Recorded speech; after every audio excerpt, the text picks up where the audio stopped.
Hello students, मैं Mohammad Irshad, senior faculty zoology working in CLC. ये मेरे कलीग, मेरे दोस्त mister Manohar Chandelia, team zoology CLC Sikar. आज हम डिस्कस कर रहे हैं ये एप्लीकेशन बायोलॉजी यानी कि ह्यूमन हेल्थ एंड डिजीज वाला जो चैप्टर है, जिसकी जो गुरु नीति है जो हमने डिस्कस की थी इससे पहले, उसको कंटिन्यू करते हुए आज हम उसी से रिलेटेड कुछ एक अच्छे और क्वेश्चंस डिस्कस करेंगे, जिससे आपको इस चैप्टर की एक डेप्थ नॉलेज वो भी मिल जाए, रिवीजन भी हो जाए। क्यों सर? पिछली गुरु नीति में आपने देखा था कि हमने डिस्कस किया था डिजीज पर। आज हम कुछ डिस्कस कर रहे हैं इम्यूनिटी से रिलेटेड, जितने क्वेश्चन हो सकते हैं ज़्यादातर उन तक अप्रोच कर रहे हैं। ठीक है, तो स्टार्ट करते हैं। Question number 31, T lymphocytes are mainly produced in and matured in fill in the blanks by using the correct option। क्या पूछा है इसमें? T lymphocytes का पूछा है। T lymphocytes are mainly produced in, produce कहाँ होती है? बोन मैरो में, और एंड मैच्योर्ड इन थाइमस। तो ये T lymphocytes produced in bone marrow, it means produced bone marrow में and matured in thymus gland. तो मैच्योर कहाँ होगी? थाइमस ग्लैंड में मैच्योर होगी। तो ये इसके लिए करेक्ट ऑप्शन क्या होना चाहिए? क्यों सर? डायरेक्टली करेक्ट ऑप्शन इसका आ रहा है सेकंड। तो bone marrow first blank space में आ जाएगा, सेकंड में आ जाएगा थाइमस ग्लैंड। देखिए, बड़ा इजी सा क्वेश्चन है, लेकिन इसमें जो सर ने कहा उसमें एक छोटी सी बात मैं ऐड कर देता हूँ कि मैक्सिमम जो सेल्स हैं जो ब्लड की हैं, उनमें से कुछ ही सेल्स जो होती हैं वो थाइमस में मैच्योर होके और लिम्फेटिक्स में ट्रेवल करती हैं। टी लिम्फोसाइट जो होती हैं, लिम्फेटिक्स यानी कि लसिका वाहिनी हिंदी में अगर बोलें, उनमें ट्रेवल करती हैं, लिम्फ नोड्स के अंदर रहती हैं, और कुछ एक जो है वो ब्लड में आ जाती है ना। मैक्सिमम ये लिम्फेटिक्स के अंदर अवेलेबल होती हैं। और एक बात और कि अपन एक पॉइंट कहते हैं सर कि थाइमस जो है वो अडल्टहुड में जाके डिजेनरेट हो जाती है, लेकिन जो है इतनी टी लिम्फोसाइट्स मैच्योर हो चुकी होती हैं कि वो लाइफ लॉन्ग इम्यूनिटी अपने को देने में केपेबल हो सकती है ना। लेकिन समय के साथ ये प्रक्रिया, ये प्रोसेस थोड़ा सा स्लो डाउन हो जाता है, इसलिए अपन कहते हैं कि एजिंग के साथ साथ बॉडी का इम्यून सिस्टम कंपैरेटिवली और टी लिम्फोसाइट्स इसको इसी के अकॉर्डिंग, मैच्योरेशन के अकॉर्डिंग इसको दो पार्ट में डिवाइड कर रखा। बी लिम्फोसाइट्स है, उनकी मैच्योरेशन और फॉर्मेशन दोनों ही बोन मैरो में। टी लिम्फोसाइट्स की जो है वो मैच्योरेशन थाइमस में। क्लियर? तो करेक्ट ऑप्शन इसका सेकंड हो जाएगा ये। अब आते हैं नेक्स्ट क्वेश्चन पे। नेक्स्ट क्वेश्चन में पूछा गया है, select A correct sequence of stages of Plasmodium. तो अपने को ये पता है कि प्लाज्मोडियम एक डाइजेनेटिक पैरासाइट है, एक द्विपर्पोषी परजीवी है, जिसका जो जीवन चक्र है वो दो होस्ट में पूरा होता है। मनुष्य प्राइमरी होस्ट है और जो फीमेल एनोफिलीज मॉस्किटो है वो सेकेंडरी होस्ट होती है। अब मनुष्य के अंदर संक्रामक अवस्था है, जो इन्फेक्टिव स्टेज होती है, वो होती है स्पोरोजाइट।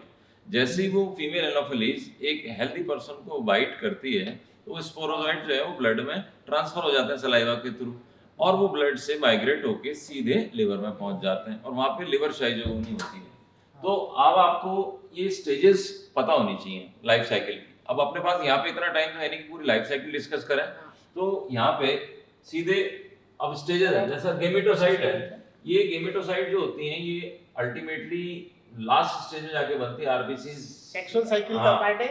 सेक्सुअल साइकिल आरबीसीज जो होती हैं उनमें से मैच्योर होकर निकलती है, वो गेमेट्स बनते हैं, ओवोसिस्ट बनती है, ओकाइनिट बनती है ना। ये यहाँ से आगे की सारी सेक्सुअल स्टेज आ गई। गेमेट्स के बाद ओसिस्ट बता रहा है ये गड़बड़ हो गया। फिर उसके बाद ookinete जो है वो ये यहाँ बता रहा है।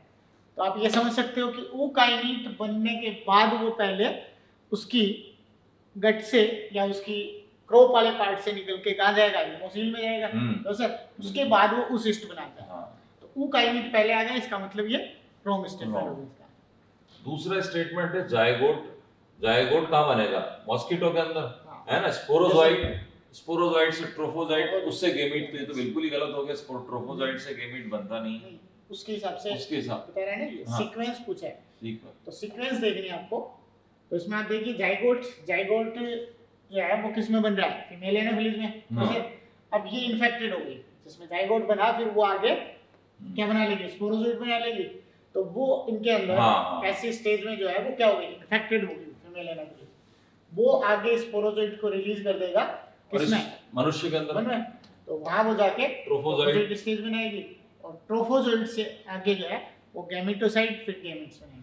एक्चुअली इसमें सर क्या है कि जो स्टेजेस है ना उसमें हाँ, पूरी नहीं लिख रखी, पूरी नहीं लिख रखी, इसमें बीच बीच के नाम लिख रखे हैं, तो बीच में आपको कुछ थोड़ा कर सा रखे हैं। केयरफुली ये तो- चीज आप जब कर सकते हो जब आपको पूरी लाइफ पूरी साइकिल life के cycle स्टेजेस पता हो, एकदम अदरवाइज सही ये बात कंफ्यूजिंग है। क्योंकि आप अगर डायरेक्ट इसको करना चाहे तो आपके दिमाग में रहेगा जाइगोट के बाद स्पोरोजोइट कहाँ से आ गया, कैसे आ गया, फिर ये ट्रोफोजोइट बता रहा है। तो ये चीजें जो है वो आपको सारे इसमें देखने पड़ेंगे, ऑप्शन देखने पड़ेंगे कि इन ऑप्शंस में कौन से में सही सीक्वेंस है।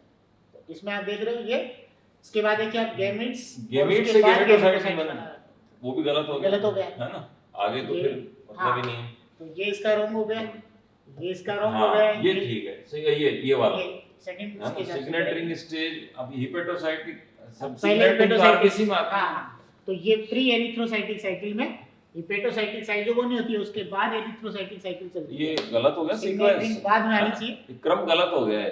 तो ये सीक्वेंस से पूछा है इसमें। हाँ तो अब उसके इसमें बाद कहने को तो डायरेक्टली ऐसा नहीं होता, अपन ये सोचे कि यार डायरेक्टली थोड़ी इससे ये बन जाएगा, इससे ये बन जाएगा, डायरेक्ट नहीं बन रहा, लेकिन लेकिन सीक्वेंस सीक्वेंस जो है वो अगर पूरा अपने को पता है हाँ। तो अपन इजीली कह सकते हैं कि साहब ये सही इसका सीक्वेंस है।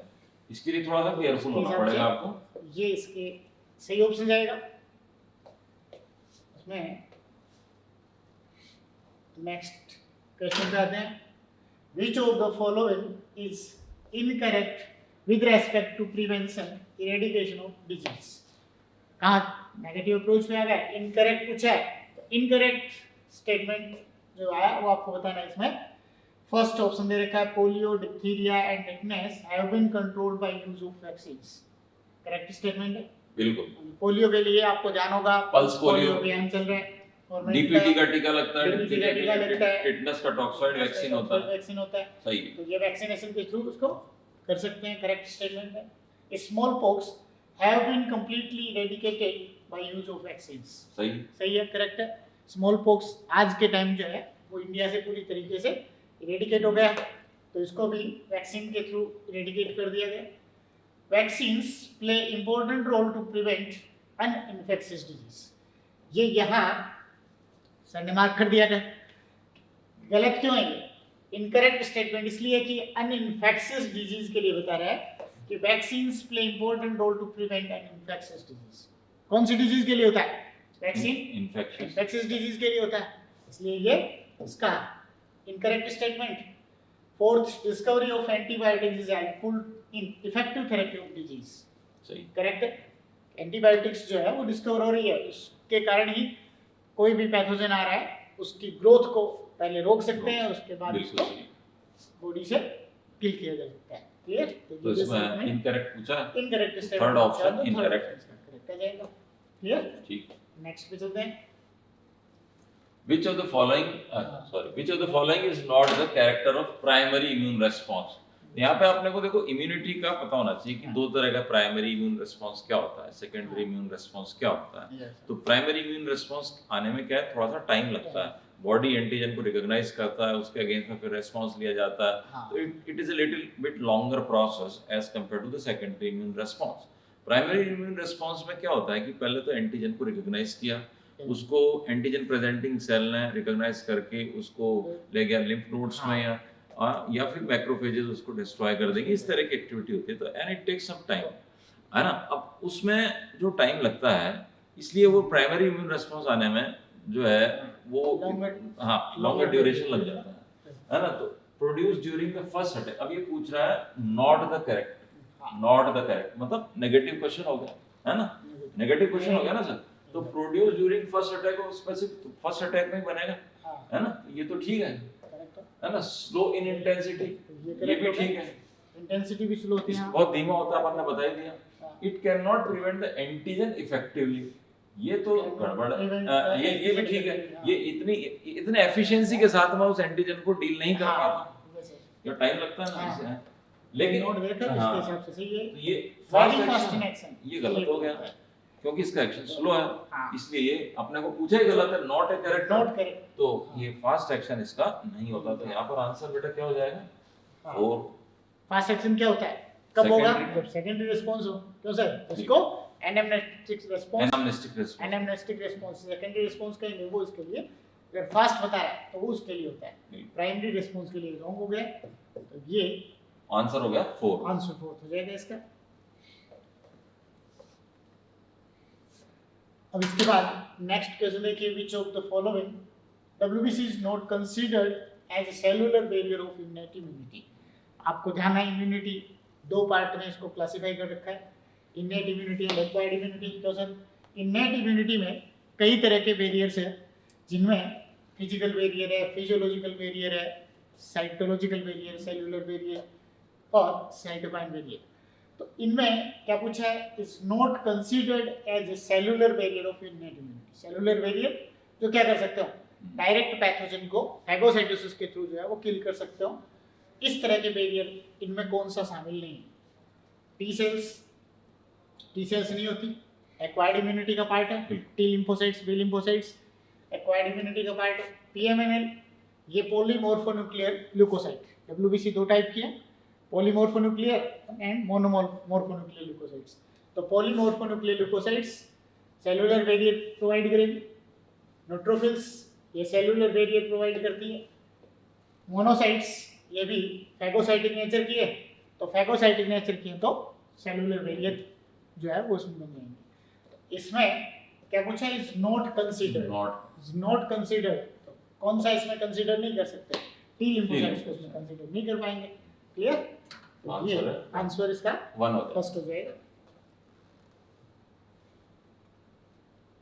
अब देखिए ये पूछा है, डायग्राम दिया है एक एंटीबॉडी मॉलिक्यूल का। The diagram given below shows an antibody molecule with their parts labelled as A B C D E and F। Identify the parts marked as A B and F। अपने को सिर्फ ये केवल ये तीन वाले बताने है ना। A B F। अब जैसे A B और F कहाँ पे सही लिख रखा है वो ऑप्शन तलाशना है इसके अंदर। अब A वाला ये ऑप्शन है जहाँ पे आके एंटीजन जुड़ता है, एंटीजन बाइंडिंग साइट हो गई, ठीक है। ये क्या हो गई, एंटीजन बाइंडिंग, क्योंकि यहाँ पे एंटीजन आके बाइंड होता है ना। पैराटोप और एपिटोप ये टर्म्स आपको आते होंगे। Variable region of light chain, ये लाइट चेन है, ये इसका वेरिएबल रीजन है ना, और ये कांस्टेंट रीजन है। और सी है डाइसल्फाइड, F डाइसल्फाइड बॉन्ड। दोनों चेन आपस में दोनों चेन डाइसल्फाइड बॉन्ड से जुड़ी रहती हैं। और पढ़ते हैं अपन बाकी ऑप्शन को।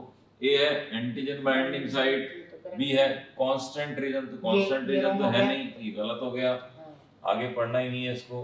ये तो हालांकि सही लिख रखा है, एंटीजन बाइंडिंग साइट ठीक है, वेरिएबल रीजन ये भी ठीक है, हाइड्रोजन बॉन्ड नहीं होते है ना, डाइसल्फाइड बॉन्ड होते हैं।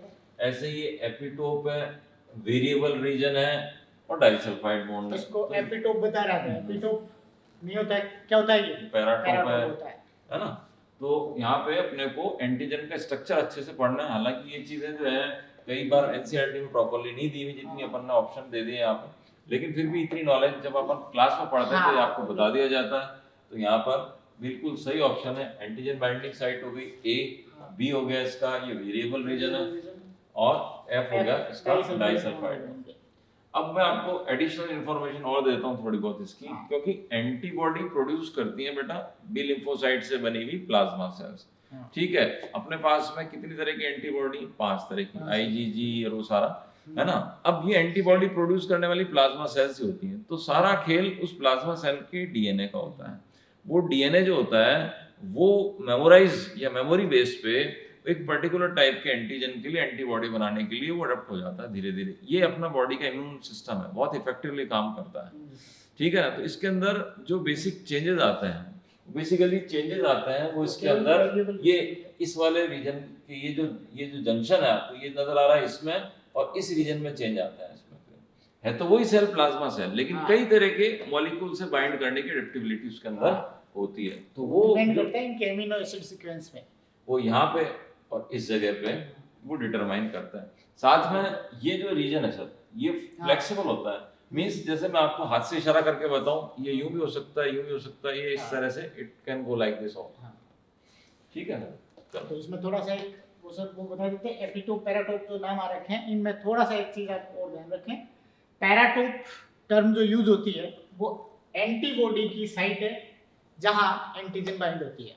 पैराटोप एंड एपिटोप एंटीजन की वो साइट है जहां एंटीबॉडी कनेक्ट होती है।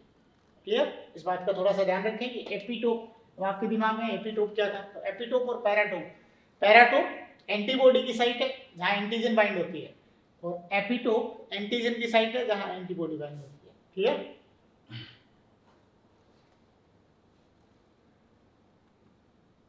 नेक्स्ट, सेलुलर बैरियर इंक्लूड कोशिकीय अवरोध में सम्मिलित नहीं है, सम्मिलित है, हाँ ये बताना आपको। तो इसमें सेलुलर बैरियर में कौन कौन से होते हैं? मोनोसाइट्स, फैगोसाइटिक सेल है, ये हो जाएगी। Some lymphocytes, NK cells, natural killer cell. तो लिम्फोसाइट्स में नेचुरल किलर सेल, ये भी फैगोसाइटोसिस करके खत्म कर सकती है। एंड न्यूट्रोफिल्स, ये भी फैगोसाइटिक सेल्स है। तो ये इसके अकॉर्डिंग सारे ही ठीक है, सारे इसमें जो है वो इंक्लूड है। तो ऑल ऑफ दीज इसमें करेक्ट हो जाएगा। नेक्स्ट क्वेश्चन पे आते हैं। which of the following is characteristic feature of specific or acquired immunity, है ना? ये एक्वायर्ड इम्यूनिटी जो होती है, जैसे वैक्सीन से अपने को किसी तरह की इम्यूनिटी मिली फॉर एग्जांपल, तो ये क्या स्पेसिफिक होती है, एंटीजन स्पेसिफिक होती है। मान लीजिए आज अपन लगाते हैं कोविड का वैक्सीन लगा रहे हैं, तो कोविड से प्रोटेक्शन देगा, वो टेटनस से नहीं देगा। टेटनस का टीका लगा लिया तो वो कोविड से प्रोटेक्शन नहीं देगा, वो टेटनस से देगा। ये हो गई स्पेसिफिसिटी। समझ में आई बात आपको? अब इसमें से पढ़ो, है ना? इस कैरेक्टरिस्टिक फीचर, तो एंटीजन अनस्पेसिफिसिटी, तो एंटीजन के लिए तो स्पेसिफिक होता है, तो इस पर ये तो गलत हो गया, अनस्पेसिफिसिटी का। हाँ, अगर स्पेसिफिसिटी होती करेक्ट है। ये diversity of antigen, diversity for antigen means अलग अलग एंटीजन से बाइंड करने के लिए डाइवर्सिटी होती है। मेमोरी फॉर एंटीजन, तो मेमोरी होती है, अगली बार वो एंटीजन दोबारा आएगा तो उससे दोबारा से बाइंड करके उससे फिर लड़ लेगी वो दोबारा से, मेमोरी भी होती है उसके अंदर। वही अभी सर ने आपको बताया था, वो एनामनेस्टिक रिस्पांस, सेकेंडरी रिस्पांस, बिल्कुल, तो मेमोरी बेस्ड होता है वो सारा, है ना? Discrimination of for antigen, discriminate जो करती हैं वो एंटीजन्स के लिए नहीं। हाँ, एक्वायर्ड जो होती है वो डिस्क्रिमिनेट का मतलब ये है कि पहचानना, उसको एक स्पेसिफिक एंटीजन को रिकॉग्नाइज कर सकती है ना? डिस्क्रिमिनेशन का मतलब समझे आप, कि प्रतिजन के लिए विभेदन, डिस्क्रिमिनेट करना, एक से दूसरे में अंतर पता करना। डिस्क्रिमिनेट का मतलब ये होता है कि एक से दूसरे में सेल्फ नॉन सेल्फ को डिस्क्रिमिनेट करना, ये भी इसकी प्रॉपर्टी है। हाँ, कई बार क्या है, ये प्रॉपर्टी अगर नहीं हो इम्यूनिटी की, उस कारण से ऑटो इम्यून डिसऑर्डर हो जाते हैं। बिल्कुल, माइस्थेनिया ग्रेविस वगैरह जो आपने पढ़े हैं वो हो जाएंगे अगर डिस्क्रिमिनेशन पावर जो है वो इनकी खत्म हो जाए। क्लियर? तो ये भी इसके लिए करेक्ट है। तो स्पेसिफिक एक्वायर्ड के लिए कैरेक्टरिस्टिक फीचर पूछे हैं, ये बचता बी, सी एंड डी। हाँ, ये सर सही है। तो ये इसमें इसका सही आंसर हो जाएगा। फर्स्ट अनस्पेसिफिसिटी होने के कारण ये इसका गलत हो जाएगा। बिल्कुल clear?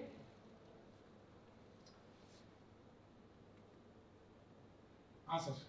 Match the column A with column B and select the answers with given codes. अब यहाँ पर डिफरेंट टाइप के जो बैरियर्स हैं, एनसीईआरटी का क्वेश्चन है साफ है ना? इसमें 4 तरह की जो बैरियर्स है, फिजियोलॉजिकल, फिजिकल, साइटोकाइन और सेलुलर बैरियर्स है, इसको मैच कराना है। तो आपके सामने मैं मैच करा के बता रहा हूँ। जैसे फिजियोलॉजिकल बैरियर्स हैं, ये हाइड्रोक्लोरिक एसिड और जो सलाइवा है ये फिजियोलॉजिकल बैरियर में आ जाता है। ठीक है, तो आप इसको इस लाइन से जोड़ दिया, है ना? फिजिकल बैरियर, तो ये स्किन वगैरह ये फिजिकल बैरियर हो जाते हैं, म्यूकस सरफेस होती है, ये सारे ये फिजिकल बैरियर में आ जाते हैं। क्यों सर? ठीक है ना? फिर साइटोकाइन तो सेल रिलीज करती है, तो ये इंटरफेरॉन्स जो होते हैं ये सेल रिलीज करती है।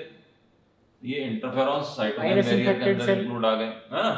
और जो सेलुलर बैरियर, ये सारी सेल लिखी रखी है, ये सारे सेल्स हैं, ये सेलुलर बैरियर हो गया। उसके अकॉर्डिंग आप देख सकते हो, फर्स्ट के साथ फर्स्ट का फोर्थ है, सेकंड का सेकंड के साथ सेकंड है, ये वाला है ना? सी का है 1 और डी का है 3। तो ये थर्ड आंसर इसमें सही आंसर मैचिंग हो गया इसका, है ना? एक थोड़ा सा इसमें इंटरफेरॉन के बारे में थोड़ा सा इनको बता देते हैं। इंटरफेरॉन आपको ध्यान होगा कि इनमें जो साइटोकाइन बैरियर है वो इंटरफेरॉन होते हैं, जिसमें वायरल इन्फेक्टेड सेल जो है वो इंटरफेरॉन सिक्रीट करती है, और वो इन्फेक्टेड सेल वायरस के इन्फेक्शन को, ये वायरस की ग्रोथ को रोकने के लिए रिस्पॉन्सिबल हो जाते हैं। क्लियर? तो वो इसके साइटोकाइन बैरियर है। ठीक है? आंसर हो गया इसका 3। थर्ड आंसर हो जाएगा इसका। Which of the following property of our immunity is responsible mainly to generate an intensified anamnestic immune response during repeated attack of a pathogen? Question में आप समझ लें क्या कहना चाह रहा है। वो ये बता रहा है कि जो सेकंड टाइम एनामनेस्टिक रिस्पॉन्स होता है, तो सर सेकेंडरी रिस्पॉन्स है, उस time repeated attack of pathogen, उस टाइम सेम पैथोजन का वापस अगर अटैक होता है तो वो फास्ट होता है, उसके लिए इसकी इम्यूनिटी की कौन सी प्रॉपर्टीज के लिए रिस्पॉन्सिबल है। तो सर ने अभी पिछले क्वेश्चन में चर्चा की थी आपको कि मेमोरी बेस्ड होता है। तो मेमोरी बेस्ड मीन क्या होता है कि वो फर्स्ट अटैक को अपनी मेमोरी में फीड रखता है, सेकंड टाइम सेम एंटीजन अगर एंटर कर रही है तो वो तुरंत ही उसको रिकॉग्नाइज करता है, तुरंत एंटीबॉडी उस पर अटैक करती है। क्लियर? तो किसके बेस पर होता है? वो मेमोरी बेस्ड होता है। क्लियर? तो डाइवर्सिटी, स्पेसिफिसिटी, मेमोरी, डिस्क्रिमिनेशन, तो क्या होना चाहिए? Memory based. ठीक है, क्लियर? डायरेक्ट आंसर है इसमें। हाँ, एनसीईआरटी से एनसीईआरटी के क्वेश्चन है। Which of the following is incorrect? गलत पूछा है। हाँ, रिगार्डिंग द एंटीबॉडीज या इम्यूनोग्लोबुलिन्स। एक ही बात होती है। निम्नलिखित में से कौन सा प्रतिरक्षी या इम्यूनोग्लोबुलिन्स के संबंध में गलत है? These are gamma globulins. Gamma इसलिए कहते हैं क्योंकि इनकी शेप जो होती है वो गामा की तरह होती है। ये बात तो ठीक है, अपन को तो गलत ढूंढनी है। Their monomers are formed by two heavy and two light chain. ये H2L2 होता है, ये भी करेक्ट है ना? Their two chain joint together by peptide, ये गड़बड़ हो गई। डाइसल्फाइड बॉन्ड्स होते हैं, तो ये गलत है ना? There are 5 classes of antibodies, IgG, IgA, IgM, IgD, IgE। ये 5 क्लासेस होती हैं इसकी, ये भी सही है। तो यहाँ पर ये जो मान लीजिए अपन ने एक चेन इस तरह से बनाया, ये हैवी चेन हो गया सर, और ये लाइट चेन हो गया, ये आपस में डाइसल्फाइड बॉन्ड से कनेक्ट होती है, जुड़े डाइसल्फाइड रहते हैं। बॉन्ड से होती है। तो ये पेप्टाइड बॉन्ड आने के कारण ये इनकरेक्ट हो गया इसका। देखो यहाँ पर बात एक याद आ गई, इसलिए बता देता हूँ आपको। अपने लिए न्यूट्रिएंट्स की क्या इंपॉर्टेंट है। लोग कहते हैं कि साहब सल्फर क्यों खाएं यार, ये सल्फर है, डाइसल्फाइड बॉन्ड है, ये सल्फर खाने से ही आता है ना? अपन कहते हैं ना हेल्दी बैलेंस डाइट की बात करते हो आप, उसमें फास्फोरस भी चाहिए, सल्फर भी चाहिए, पोटेशियम भी चाहिए, सोडियम भी चाहिए। तो कहाँ कहाँ जरूरत होती है? यहाँ पे सल्फर रिक्वायर्ड है, तब जाके ये एंटीबॉडी बन पाएगी। अगर बॉडी में सल्फर की कमी हो गई तो ये भी नहीं बन पाएगी। सही है ना?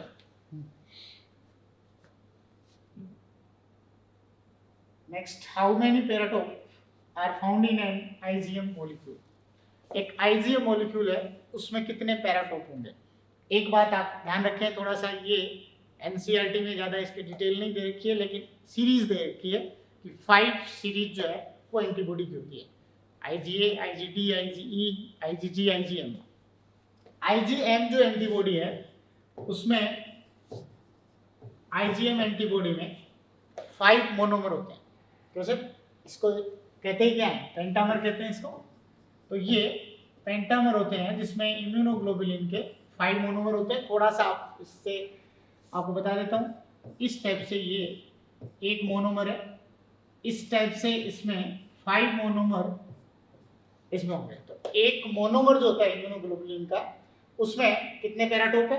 2 पैराटोप होते हैं, एक ये, दूसरा ये पैराटोप। अभी आपको थोड़ी देर पहले ही डिस्कस किया था हमने कि पैराटोप और एपिटोप क्या है। पैराटोप एंटीजन बाइंडिंग साइट होती है एंटीबॉडी की। तो एक मोनोमर पे 2 पैराटोप है। ये पेंटामर है, तो पेंटामर इट मींस कितने होने चाहिए? हर पे 2 × 5, तो 10 पैराटोप होंगे। तो सबसे ज्यादा जो पैराटोप होते हैं वो, एक बात ध्यान रखें, IgM एंटीबॉडी में सबसे ज्यादा पैराटोप होते हैं जो किसी भी एंटीजन के अगेंस्ट प्रेसिपिटेट बनाने में हेल्प करती है। क्यों सर? इसका मैकेनिज्म का तरीका भी ये होता है, प्रेसिपिटेशन करती है, ये सारे एंटीजन्स को कलेक्ट कर लेती है एक जगह। Clear? Next, natural killer cells kill virus infected cells. Natural killer cells को अपन शॉर्ट में NK सेल्स कह देते हैं। They kills the virus infected cells and some tumor cells by producing।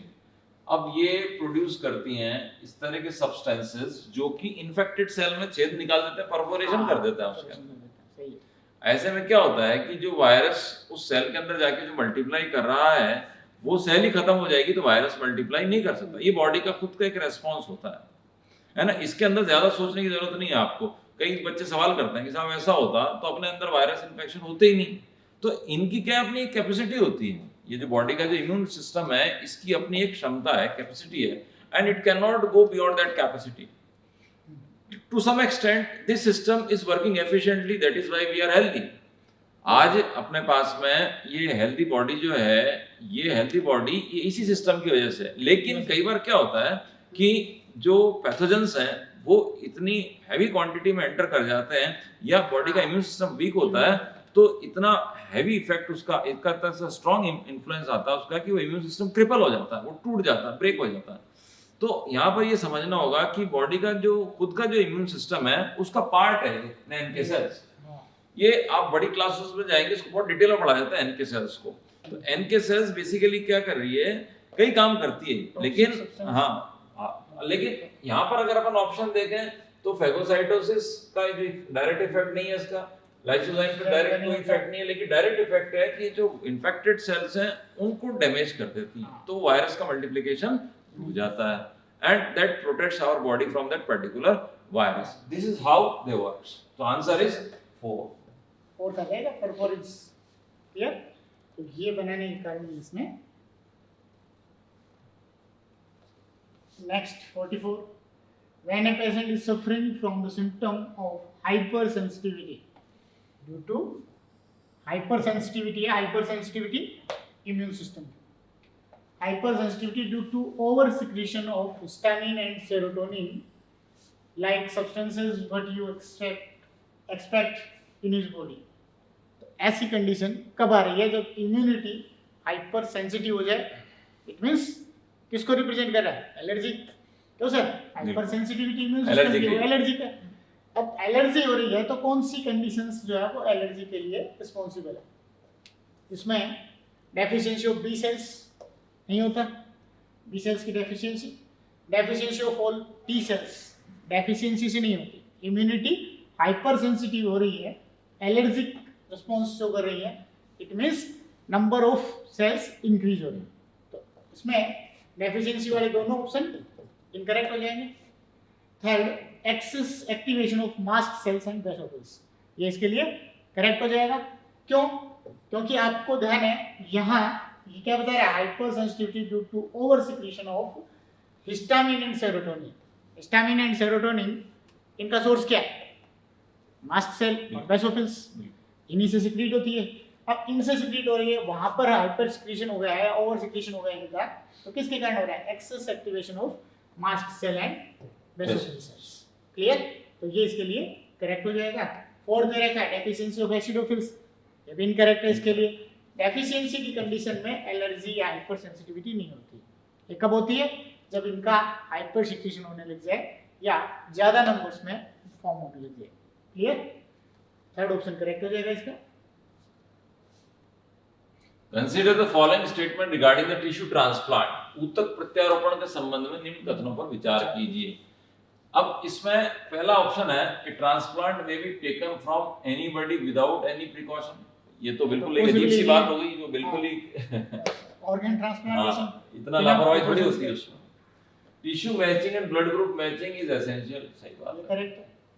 Cyclosporin like medicines are continuously taken by donor नहीं recipient लेता है इसको to inhibit the immune response, क्योंकि पता लगा कि जिसको ऑर्गन ट्रांसप्लांट किया है उसका बॉडी का जो सेल मीडिएटेड इम्यूनिटी है वो उसको रिजेक्ट कर सकता है। तो ऐसे में उस सेल मीडिएटेड इम्यूनिटी को सप्रेस करना पड़ता है विद ड्रग्स लाइक साइक्लोस्पोरिन। तो यहाँ पे साइक्लोस्पोरिन डोनर को नहीं दी जाएगी, रेसिपिएंट को दी जाएगी, इसलिए ये स्टेटमेंट भी गलत हो गया।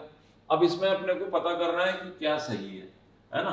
अब ओनली ए इज करेक्ट, ये तो इनकरेक्ट है, ओनली बी इज करेक्ट तो बिल्कुल सही है ना, सी इज करेक्ट, सी तो सही नहीं है ना, B and C are correct, ये भी गलत हो गया। तो आंसर हो गया इसका सिर्फ एक, ये ओनली बी इज करेक्ट है ना, बाकी सारे स्टेटमेंट यहाँ पे फिट नहीं बैठ रहे तो वो गलत हो गए। थोड़ा सा इसमें सर ने भी बताई दिया वैसे, लेकिन एक थोड़ा सा ध्यान रखिए, बहुत सारे बच्चों की प्रॉब्लम रहती है, बहुत सारे बच्चे इसको डोनर और रेसिपिएंट वाला ध्यान नहीं रखते, उस चक्कर में इस आंसर को कई गलत करके आते हैं। सब बहुत से बच्चे ऐसे आते हैं जो इसको करीब करीब गलत आंसर करके आते हैं इसका। तो ये एक थोड़ा सा देखने वाली, ध्यान देने वाली चीज होती है कि डोनर का दिया हुआ है तो ये रॉन्ग स्टेटमेंट है, समझ गए ना। रेसिपिएंट आता तो ही सही होता है। तो ये इसमें next, short lived immunity acquired from mother to foetus across placenta and through mother's milk to infant is respectively due to।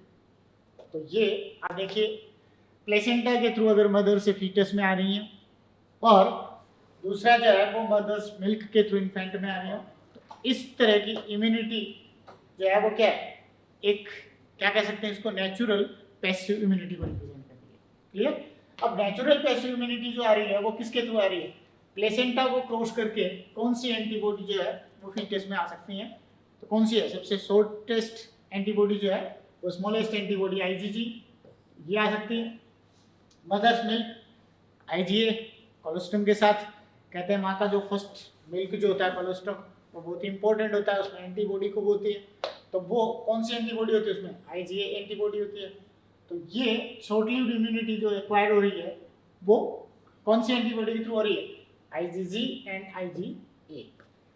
तो दे रखा है IgG IgD, तो बाकी ये सारे ऑप्शन रॉन्ग हो गए इसके, तो इसका करेक्ट। अब एक चीज इसमें ध्यान देने की ये है कि रेस्पेक्टिवली ड्यू टू पूछा है, रेस्पेक्टिवली ड्यू टू पूछा है, इसीलिए फर्स्ट ऑप्शन है। यहाँ एक कई बार गलत कर जाते हैं, फोर्थ ऑप्शन में भी दे रखा है IgA एंड IgG। कंफ्यूजिंग है ये, कंफ्यूजन। अब यहाँ बच्चे कई बार क्वेश्चन भी करते हैं कि सर IgG भी तो यही चीज है, ये यहाँ से प्लेसेंटा से आ रहा है और ये इसमें कोलोस्ट्रम से आ रहा है। तो ये आगे क्वेश्चन में भी आपको पूरा देखना है कि क्वेश्चन में दे क्या रखा है। सीक्वेंस सही होनी सीक्वेंस चाहिए। मदर से फीटस में जाएगी तो मदर से फीटस में तो IgG जाएगी, है ना, और उसके बाद में ये मिल्क से आएगी, कोलोस्ट्रम के साथ आएगी तो ये आएगी IgA, है ना। तो ये थोड़ा सा इसमें सीक्वेंस वाला बिल्कुल सही, क्योंकि फर्स्ट में और फोर्थ में आप कंफ्यूजन हो जाता है, कंट्रोवर्सी करने लग जाते हैं, दोनों ही सही है। तो ये आप ध्यान रखें इसका sequence. Select the correct statements with respect to active immunity. तो सबसे पहले तो देखें कि provided by self antibodies. Active immunity में एंटीबॉडी बॉडी खुद ही बनाता है ना, ये ठीक बात है। दूसरा है कि activated due to entry of an active और inactive antigen in the body. तो ये बात ठीक है कि बॉडी में किसी भी तरह का एंटीजन आता है तो एंटीबॉडी बन सकती है अगर वो वैक्सीन के थ्रू दिया जाता है तो। और ये बात भी ठीक बैठ रही है। It is slower then passive immunity, slower नहीं फास्टर होता है ना। एक्टिव हाँ सॉरी, एक्टिव है तो ये इट इज स्लोअर, बिल्कुल सही बात है, passive immunity and takes more time to give its full effective response. तो इसमें टाइम भी लगता है, तो ये इसके अकॉर्डिंग ठीक है। वो पैसिव इम्यूनिटी होती है, फास्ट होती है। एक्टिव इम्यूनिटी की चर्चा कर रहे हैं तो एक्टिव इम्यूनिटी की चर्चा कर रहे हो तो वहां क्या होती है, वो पैसिव से स्लो होती है, स्लो होगी और फुल इफेक्टिव रिस्पांस के लिए टाइम लेती है। क्लियर। तो तीनों ही स्टेटमेंट इसके लिए सही बैठ रहे हैं, करेक्ट लग रहे हैं। फर्स्ट आंसर इसका है तो A B C are correct, first option हो जाएगा इसका। Next, select the correct statement. Vaccines always contain living pathogens. Incorrect है। लिविंग पैथोजन को ही वैक्सीन की फॉर्म में इंट्रोड्यूस करोगे बॉडी में, क्या करेगा वो जाके बीमारियां फैलाएगा। वैक्सीन्स में क्या होता है, इनएक्टिव फॉर्म में डेड पैथोजन या फिर एटेन्यूएटेड जो पैथोजेंस है उनको बॉडी में इंसर्ट किया जाता है। अब उनको यूज करेंगे तो क्या करेगी बॉडी, उसके अगेंस्ट एंटीबॉडी तैयार करेगी। बॉडी के लिए तो वो एंटीजन ही है, भले वो डेड या किल्ड बैक्टीरिया जा रहा है तो वो भी एंटीजन है, तो उसके अगेंस्ट एंटीबॉडी बनाएंगे। तो ये लिविंग पैथोजन है, इसलिए ये wrong statement. Vaccines are used in vaccination but not in immunisation programme, ये भी क्या है, इनकरेक्ट हो गया। Vaccines are used in vaccination but not in immunisation programme, तो इम्यूनाइजेशन प्रोग्राम का पार्ट ही है वो वैक्सीनेशन। वैक्सीनेशन करवा रहे हैं तो वो इम्यूनाइजेशन का ही एक पार्ट हो गया, तो वो भी इसके लिए इनकरेक्ट हो गया। उसके बाद आप देखें, immunisation can be performed with और विदाउट यूज ऑफ वैक्सीन, दोनों पॉसिबल है। तो ये वैक्सीन से भी और विदाउट वैक्सीन के भी इम्यूनाइजेशन किया जा सकता है। इसको समझाओ विदाउट कैसे है। हाँ, तो विदाउट और विद वैक्सीनेशन में वैक्सीन के, अब जैसे कई बार क्या है कि एक तो वैक्सीन लगा रहे हैं, तो वैक्सीन लगा के जो है वो इम्यूनिटी प्रोवाइड की जा रही है। एक क्या हो रहा है, ऑटोमेटिकली जो है वो कई बार कोई भी पैथोजन बॉडी के डायरेक्ट कांटेक्ट में आ रहे हैं और आ रहे हैं, तो वो भी क्या कर रहे हैं, इम्यूनिटी को स्ट्रॉन्ग कर रहे हैं, तो वो भी एक क्या हो गया, पार्ट हो गया एक तरीके से एंटीबॉडी प्रोड्यूस करवा दिया। क्लियर? तो उस कंडीशन में क्या है, वो वैक्सीन से और विदाउट वैक्सीन के दोनों ही कंडीशन में इम्यूनाइजेशन जो है वो प्रोवाइड करा सकते हैं। कई बार अपने आप हो जाता है, कई बार वैक्सीन के थ्रू हाँ। होता है, तो इसलिए ये बात ठीक है, विदाउट विद और विदाउट। अब कहते हैं ना कि जो कोरोना पॉजिटिव जो एंटीबॉडी पहले बन हो गई। चुका है उसमें एंटीबॉडी बन गई, तो तो उसमें कहने की उसको वो कौन सा प्लाज्मा टीका थोड़ी डोनर, लगा, उसमें टीका थोड़ी टीका लगा। लगाने की उसको जरूरत ही नहीं है। अब वो प्लाज्मा डोनर हो गया, वो प्लाज्मा डोनेट करके अपना प्लाज्मा डोनेट कर रहा है, तो उससे जो है वो लोगों के ऑटोमेटिकली जो है वो वैक्सीन लग रहे हैं, तो वो क्या है, वो विदाउट वैक्सीन के डेवलप हो गया। Process of immunisation is always an active नहीं, इम्यूनाइजेशन। दोनों बातें होती हैं, तो कुछ ये एक्टिव हाँ, होता है, कुछ एक्टिव और पैसिव दोनों तरह हो दोनों सकते होता है। हैं, इसलिए हम इसको सही नहीं मान सकते। तो इसके लिए करेक्ट कुछ है, करेक्ट स्टेटमेंट है तो third is the right answer. Clear? Which of the following lymphoid organ is involved in production and या maturation of lymphocytes? निम्नलिखित में से कौन सा लस्सी का अंग प्रतिरक्षी के उत्पादन और परिपक्वन में सम्मिलित होता है? उत्पादन तो देखो करता है बोन मैरो, परिपक्वन होता है थाइमस के अंदर, है ना? तो लिम्फ वेसल्स का परिपक्वन किसी का नहीं होता, तो बड़ा सरल सा है, इसमें तो दोनों इन्वॉल्व हो जाते हैं, तो दोनों में ही होगा, फर्स्ट और सेकंड दोनों में। बनने का काम होता है बोन मैरो में, मैच्योरेशन का काम थाइमस में और बोन मैरो में, दोनों में होता है। बी लिम्फोसाइट्स अगर देखें तो बी लिम्फोसाइट्स का तो बोन मैरो में मैच्योरेशन हो जाता है, टी लिम्फोसाइट्स का मैच्योरेशन थाइमस में होता है। तो आंसर हो गया 4। उसके हिसाब से फोर्थ हो जाएगा। Select an incorrect statement regarding the lymphoid organs. लसिकांगों के संबंध में असत्य कथन कौन सा है? First, secondary lymphoid organs store the lymphocytes and provide the site for antigen antibody interaction। क्या होना चाहिए? करेक्ट हो जाएगा, secondary lymphoid organs store the lymphocytes and provide the site for antigens। उसके बाद सेकंड देखिए आप, these play very important role in maturation। Incorrect पूछा है इसमें, these play very important role in maturation of only B cells। ये गलत है इसका। These play very important role in maturation of only B cells। दोनों का कर सकता है ये, B cells का भी मैच्योरेशन करते हैं और T cells का भी मैच्योरेशन करते हैं, तो B और T दोनों सेल्स का मैच्योरेशन करते हैं, इसलिए ये रॉन्ग हो गया। अब ओनली लगा दिया, स्टेटमेंट हो गया। थर्ड है, these are useful for body। Correct है, बॉडी के लिए यूजफुल भी है ये। उसके बाद fourth, thymus and bone marrow are primary lymphoid organs. Correct है, प्राइमरी और सेकेंडरी लिम्फोइड ऑर्गन किस बेस पे मान रहा है इनको? प्राइमरी लिम्फोइड ऑर्गन्स जिनमें लिम्फोसाइट्स की फॉर्मेशन एंड मैच्योरेशन, तो फॉर्मेशन और मैच्योरेशन कर रहा है, तो अपने क्या कहते हैं उसको, प्राइमरी लिम्फोइड ऑर्गन। और जहां ये लिम्फोसाइट्स जो है वो आने वाले पैथोजेंस को ट्रैप कर रहे हैं, रोक रहे हैं और उसके साथ इंटरेक्ट कर रहे हैं, वो सारी साइट्स उसकी सेकेंडरी लिम्फोइड ऑर्गन हो गए। तो ये क्या बता रहा है, thymus and bone marrow are primary lymphoid organs. Correct है ये। उसके हिसाब से इनकरेक्ट स्टेटमेंट पूछा है तो इनकरेक्ट स्टेटमेंट में सेकंड हो जाएगा। क्यों इनकरेक्ट है? क्योंकि केवल बी सेल्स का दे रखा है, जबकि दोनों को मैच्योर करते हैं। Choose the option which describe the physical barrier of innate immunity। सहज प्रतिरक्षा के भौतिक अवरोध का वर्णन करने वाले विकल्प का चयन कीजिए। अब इसमें chemical like interferons protect the cells from viral infection, हालांकि बात तो ठीक है, लेकिन ये फिजिकल बैरियर वाली कैटेगरी में नहीं आता है ना? तो अपने को केवल फिजिकल बैरियर चाहिए अपन को, तो हालांकि स्टेटमेंट ठीक है लेकिन फिजिकल बैरियर का काम नहीं कर रहा है। रिजेक्शन ऑफ एलोग्राफ है ना, तो एलोग्राफ मींस किसी दूसरे से ऑर्गन ट्रांसप्लांट एलोग्राफ कहलाता है, तो वो उसका रिजेक्शन करता है, वो भी सेल मीडिएटेड इम्यूनिटी होती है ना, फिजिकल बैरियर नहीं होता वो। ये आपको देखिए थ्योरी आनी चाहिए, तो ये क्वेश्चन आप कर सकते हो। Acid in the stomach, saliva in the mouth and tears in the eyes prevent the microbial growth, physiological है बैरियर ना? ये फिजियोलॉजिकल बैरियर्स हैं सारे। तो सही आंसर आपके सामने ये है कि mucus coating of the epithelium lining of respiratory tract, gastrointestinal tract and urinary tract help in trapping microbes entering in our body. तो ये बात सही है कि अपने पास में जैसे ही अपन ने खाना खाया उसके साथ में कुछ पैथोजन हाँ। चले गए, तो एलिमेंट्री कैनाल की जो म्यूकोसा है वो उन पैथोजेंस को डिस्ट्रॉय कर सकती है। यूरिथ्रा जो होता है उसके अंदर भी यही प्रोसेस होता है, और इसी तरह से ये जो रेस्पिरेटरी ट्रैक्ट है, एयर अपने अंदर जा रही है, हजारों लाखों पैथोजन एंटर कर रहे हैं, तो अपन बीमार नहीं होते ना। क्यों? क्योंकि ये म्यूकस जो है उसको आगे बढ़ने से रोक देता है। तो ये इसी कैटेगरी में आ जाता है जिसको हम कहते हैं फिजिकल बैरियर। यहाँ पर आंसर हो गया 4। तो आपको यहाँ पे थ्योरी पूरे से पता होनी चाहिए कि सेलुलर बैरियर में क्या इंक्लूडेड है, फिजियोलॉजिकल बैरियर में क्या इंक्लूडेड है। इम्यूनिटी सारी आपके हाँ। दे रखी है इसमें सारी बुक में।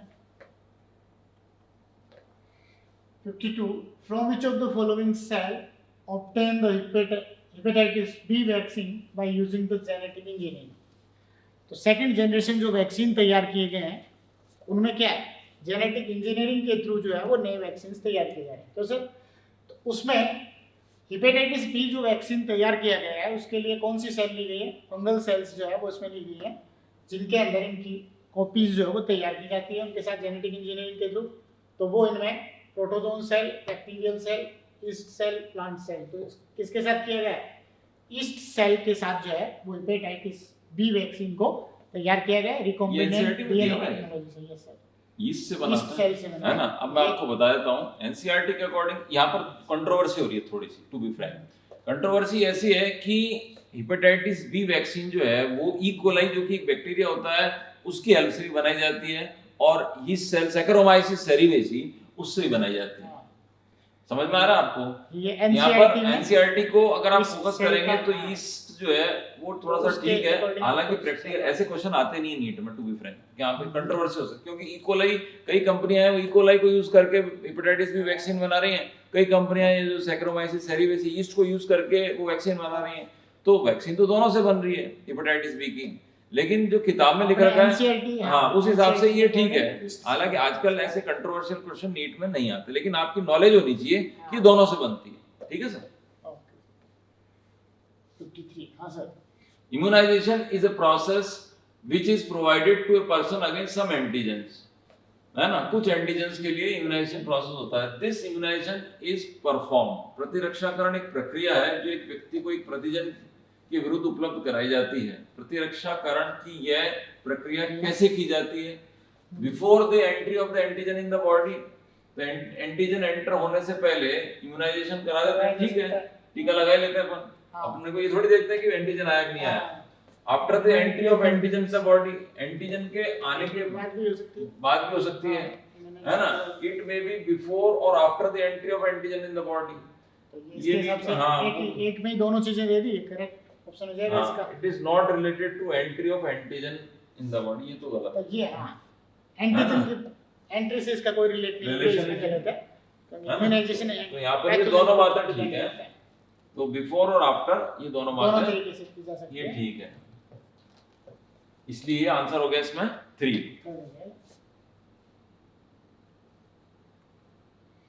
54 which of the following is not expected during the allergy। Allergy के टाइम पे क्या एक्सपेक्ट नहीं किया जा सकता। इंक्रीज्ड लेवल ऑफ हिस्टामिन होगा, इंक्रीज्ड लेवल ऑफ सेरोटोनिन ये भी इंक्रीज होता है, increased number of T suppressor cells ये नहीं हो सकता। टी सप्रेसर सेल जो है वो इसमें इंक्रीज नहीं होती। टी सप्रेसर सेल इंक्रीज हो जाती तो एलर्जी होती नहीं। कैसे हाइपर सेंसिटिविटी जो है वो होती नहीं अगर सप्रेसर सेल उसको इनहिबिट कर दे। तो इसमें क्वेश्चन पढ़ो, नॉट एक्सपेक्टेड पूछ रहा है, नॉट एक्सपेक्टेड क्या नहीं हो सकता। इंक्रीज लेवल ऑफ इम्यूनोग्लोबुलिन होगा, आईजीई बढ़ती है एलर्जिक कंडीशन में, ध्यान है आपको, आईजीई बढ़ती है, आईजीई बढ़ती है, सेरोटोनिन हिस्टामिन बढ़ते हैं, बेसोफिल मास्ट सेल वो क्या करती है सेरोटोनिन और हिस्टामिन सीक्रेट कर रही है, तो ये भी इंक्रीज होते हैं। क्या चीज नहीं बढ़ती, तो ये दे रखा है increase number of TS cells, T suppressor cell increase नहीं। क्यों सर? हां, इसका करेक्ट आंसर 3rd हो जाएगा। grafts from just any source, an animal, another primate or any other human being cannot be made since the graft would be rejected। सही है, ऐसा नहीं कर सकते किसी का भी किसी में लगा दें। किसी भी स्रोत जैसे जीव अन्य प्राइमेट प्रत्यारोपण नहीं लिया सकता क्योंकि ये निरस्त कर दिया जाता है। ये किसके द्वारा होता है? ये सेल मीडिएटेड इम्यूनिटी होती है ना। तो इसके अंदर जो सेल मीडिएटेड इम्यूनिटी है वो साइटोटॉक्सिक जो कौन सी सेल होगी इसके लिए? Cytotoxic T cell. Suppressor cells इसमें काम नहीं करेगी। हेल्पर सेल बी सेल्स जो होती हैं इनका इसमें डायरेक्ट रोल नहीं होता, इसके अंदर डायरेक्टली इन्वॉल्व होती है टी साइटोटॉक्सिक सेल्स होती है जो उसको क्या मान लेती है? वो एंटीजन मान लेती है, बाहर से और कोई उसके अगेंस्ट में अटैक कर देती है तो ऑर्गन काम करना बंद कर देता है। तो अपना जो रिजेक्शन हो जाता है ग्राफ्ट का, बॉडी को एक्सेप्ट नहीं कर पाता। Which of the following release some kind of cytolysis to kill the cells? किसी भी बाहर से आए हुए पैथोजन को जो किल करने के लिए जो सेल को किल कर रही है वो साइटोलाइसिन किस टाइप की सेल्स जो है वो साइटोलाइसिन को रिलीज करती है? थोड़ी देर पहले ही चर्चा की थी हमने, परफोरिन सिक्रीट होते हैं। तो वो परफोरिन जो सिक्रीट हो रहे हैं उन परफोरिन का सिक्रीशन कौन सी सेल करने के लिए रिस्पॉन्सिबल है? इसमें T helper cell, T killer cell, suppressor cell, memory cell. कौन सी करेगी? टी किलर सेल जो है वो ये इसके लिए रिस्पॉन्सिबल सेल होती है जो साइटोटॉक्सिक सेल जो है ये साइटोलाइसिन जो है वो सिक्रीट कर रही है। क्लियर? तो ये इसमें सेकंड ऑप्शन आ जाएगा, T killer cell, NK cell या साइटोटॉक्सिक सेल। क्लियर? तो ये इसमें सेकंड ऑप्शन है। Which of the following is included in second line defense? है ना। तो अपने को पहले तो पता होना चाहिए फर्स्ट लाइन क्या होता है। फर्स्ट लाइन तो अपने म्यूकोसा हो गया, स्किन हो गया, ये सारे फर्स्ट लाइन डिफेंस के अंदर आ जाते हैं। तो है ना, सलाइवा हो गया, हाइड्रोक्लोरिक एसिड और वो सारा ये फर्स्ट लाइन। दे रखा innate and acquired immunity. Innate immunity में फिजिकल बैरियर और सर फिजियोलॉजिकल बैरियर, ये दोनों फर्स्ट लाइन ऑफ डिफेंस है। उसके बाद cellular barrier and cytokine barrier, ये सेकंड लाइन ऑफ डिफेंस। और एक्वायर्ड इम्यूनिटी जो है वो उसकी थर्ड लाइन ऑफ डिफेंस है। बिल्कुल क्लियर? उसके अकॉर्डिंग आपको जो है वो फर्स्ट लाइन में आ जाती है। हाँ, ये सेकंड लाइन में आ जाएगा। हाँ, मैक्रोफेज सेकंड लाइन। तो अभी तो अपन सेकंड लाइन ही पूछ रहे हैं ना सर। हाँ, सेकंड लाइन में स्किन तो नहीं आएगी, है ना, ये तो गलत हो गया। हाँ, फैगोसाइट्स, इन्फ्लेमेटरी बैरियर्स, फीवर, ये सेकंड लाइन में आ जाएगा। फैगोसाइट्स, लाइसोजाइम, मास्ट सेल्स, है ना, हाँ, ये इसके अंदर ये आ जाएगी सर। नहीं मैं इसको एक बार रीड तो कर लेता हूँ। फैगोसाइट्स, लाइसोजाइम तो लायनकारी एंजाइम्स होते हैं, है ना, जो कि सेल्स को डैमेज कर सकते हैं। इनफैक्ट ये तो फिजियोलॉजिकल बैरियर हो जाएगा। हाइड्रोक्लोरिक एसिड ये भी फिजियोलॉजिकल बैरियर में आ जाता है। तो इसके अंदर ऑप्शन आ जाता है फैगोसाइट्स, इन्फ्लेमेटरी बैरियर, फीवर, ये सेकंड लाइन ऑफ डिफेंस में जाएंगे। फीवर के लिए आपको ध्यान है इसमें पायरोजन वगैरह जो बन जाते हैं तो वो सेकंड लाइन ऑफ डिफेंस हो जाते हैं। सही आंसर इसके अंदर सेकंड है इसका।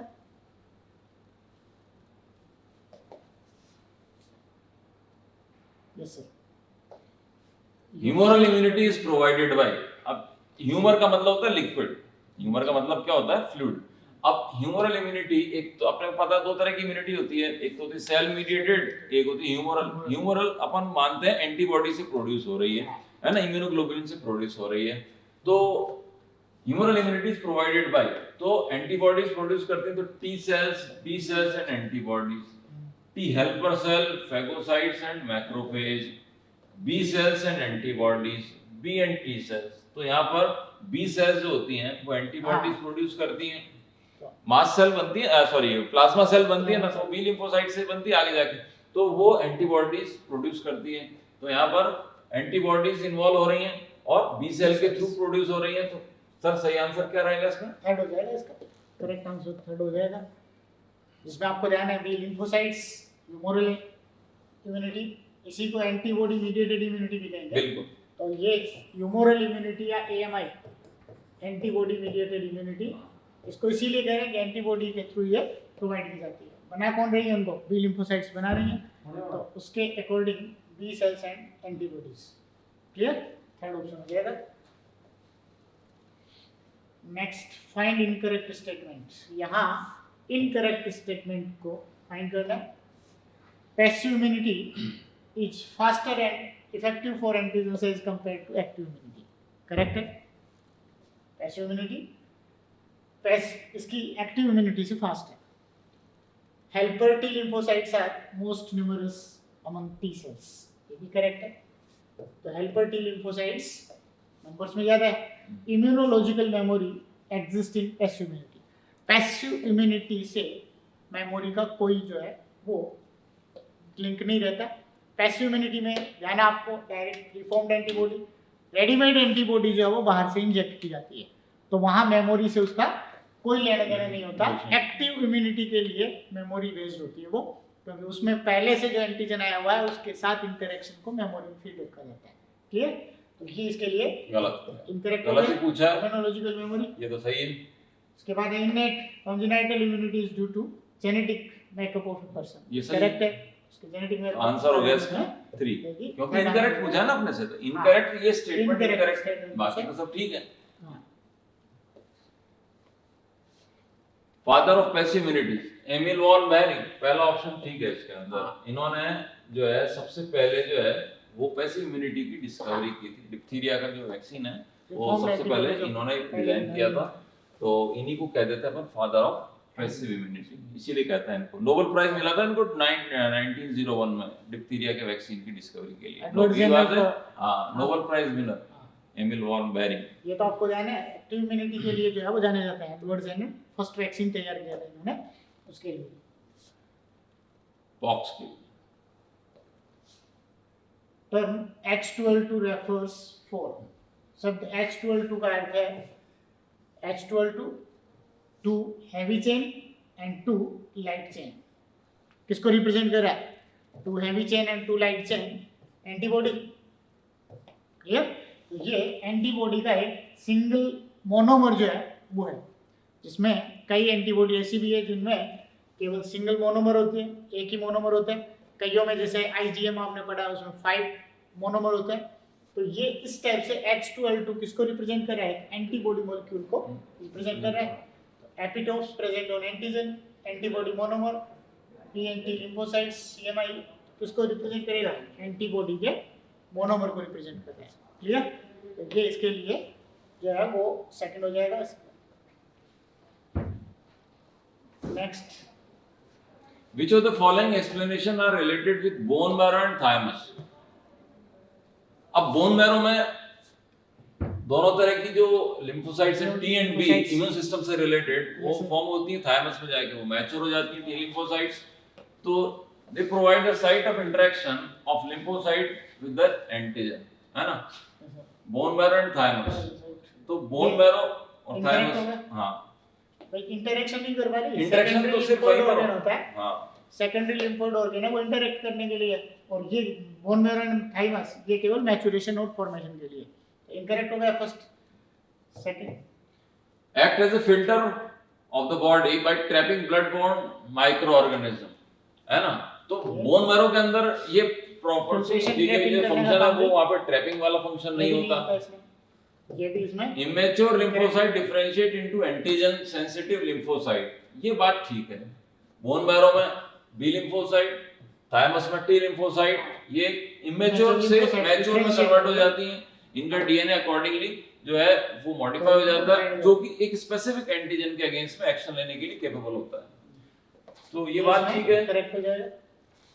फोर्थ ऑप्शन कह रहा है provide micro environment for the development and maturation of lymphocytes, ये भी सही है, ये भी बात ठीक है।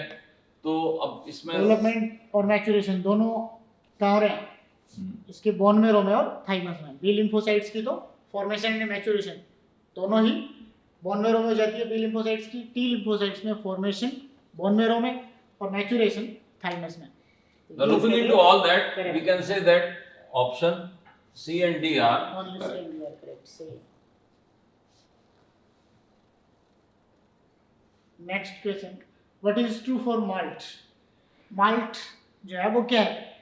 जिसमें म्यूकोसा एसोसिएटेड lymphoid tissue जो कहाँ होता है? रेस्पिरेटरी ट्रैक्ट में होता है, गैस्ट्रोइंटेस्टिनल ट्रैक्ट में, जहाँ बैक्टीरिया वायरस इनके थ्रू अगर एंटर कर रहे हैं तो वहाँ पर उनको ट्रैप कर रहे हैं। It constitutes 50% of the lymphoid tissue body. Correct statement, NCERT की लाइन है। कि ये टोटल लिम्फोइड टिश्यू का कितने परसेंट पार्ट को कंट्रीब्यूट कर रहा है, 50% पार्ट कंट्रीब्यूट कर रहा है। It is present in mucosal lining of respiratory, digestive and urinogenital tract. ये भी करेक्ट है? एब्सोल्युटली। तो ये दोनों करेक्ट है। It is part of immune system of body, correct है। तो ये इसमें ऑल ऑफ दिस इसका करेक्ट आंसर है। Clear? Which antibodies take part in natural passive immunity? है ना, पैसिव का मतलब है कि when antibodies are introduced in the body, antibodies are not formed in the body। तो एंटीबॉडीज जब बाहर से इंट्रोड्यूस की जाती है तो वो कौन सी हैं इसके अंदर, which antibodies take part? हाँ, प्रीफॉर्म्ड एंटीबॉडी। तो लेकिन साथ साथ में इसमें ध्यान रखने वाली चीज क्या है? नेचुरल नेचुरल है। पैसिव इम्यूनिटी भी दो टाइप की है, natural immunity and artificial immunity. अगर बाहर से जैसे वो करवा रहे हैं, बाहर से टिटनेस का वैक्सीन लगा दिया, तो टिटनेस का वैक्सीन बाहर से लगवा दिया, वो क्या प्रीफॉर्म्ड एंटीबॉडी उसमें डाल तो रहे हैं, लेकिन वो क्या है, नेचुरल नहीं होगा, आर्टिफिशियल पैसिव इम्यूनिटी है। अपने को यहाँ आइडेंटिफाई कौन सी करनी है, जो नेचुरल हो और पैसिव इम्यूनिटी हो। पहले से बनी हुई एंटीबॉडी है उसको एंटर करवा रहे हैं, तो आईजीजी जो प्लेसेंटा के थ्रू जा सकती हैं और आईजीए जो कोलोस्ट्रम के थ्रू जा सकती हैं। तो ये मदर से फीटस में, इनबॉर्न बेबी में, इनके अंदर जो है वो ये दोनों तरह की एंटीबॉडी जा सकती हैं जो नेचुरल पैसिव इम्यूनिटी प्रोवाइड करती है। एग्जैक्टली। क्लियर? तो सेकंड ऑप्शन इसका करेक्ट हो जाएगा। उसके बाद आगे चलते हैं।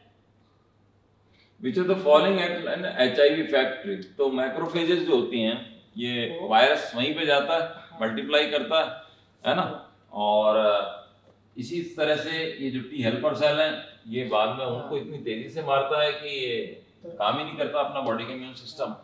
दो सेल्स अफेक्ट होते हैं। पूछा गया एक्ट लाइक एचआईवी फैक्ट्री, जो एचआईवी के नंबर्स को मल्टीप्लाई कर रही है। तो एचआईवी फैक्ट्री किसको कहेंगे, जो मल्टीप्लाई कर रही है अपने आप को। उसके लिए करेक्ट क्या होना चाहिए, मैक्रोफेज करेगा।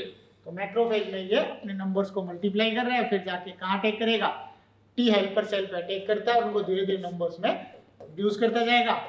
टी हेल्पर सेल्स की नंबर रिड्यूस हो जाएगी, उस कंडीशन में क्या होगा, इम्यूनिटी पुअर हो जाएगी, इम्यूनिटी पुअर हो जाएगी और एड्स के सिम्टम शो होने लग जाएंगे। क्लियर? समझ में आ गया होगा? तो यहाँ तक this is all about this Guru Niti. In next Guru Niti we will continue with the same topic. इसी टॉपिक को अगली गुरु नीति में अपन कंटिन्यू कर रहे हैं, कंटिन्यू करेंगे, जहां आपने डिस्कस करेंगे ड्रग्स एंड अल्कोहल अब्यूज पर। क्लियर? ओके, तब तक के लिए बाय।